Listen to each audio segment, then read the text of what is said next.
সম্মানিত শ্রোতামণ্ডলী, আজকে আমরা জানব কুরবানির পশু জবাই করার পরে সেই পশুর চামড়ার বিকৃত টাকা মাদ্রাসার সাধারণ ফান্ডে, যে ফান্ড থেকে মাদ্রাসার আসাতাদায়ে কেরামগণের বেতন প্রদান করা হয় বা মাদ্রাসা নির্মাণ কাজ করা হয় বা কোনো আসবাব ক্রয় করা হয়, সে ফান্ডে দেয়া যাবে কিনা।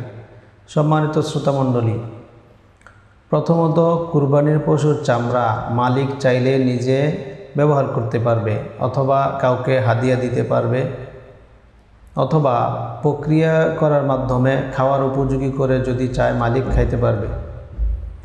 কিন্তু মালিক যদি চামড়াটি বিক্রি করে দেয়, তাহলে এই বিকৃত মূল্যের পরিপূর্ণ হকদার হয়ে যায় ওই সকল লোক যারা জাকাত খাওয়ার উপযুক্ত।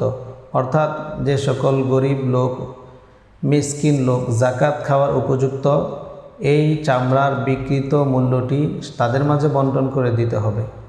সেক্ষেত্রে মাদ্রাসার যে সকল গরিব, ইয়াতিম, অসহায় ছাত্র আছেন বা মাদ্রাসার জাকাত খাওয়ার উপযুক্ত শিক্ষক আছেন, তাদের পিছনে এই টাকাটা ব্যয় করা বৈধ হবে।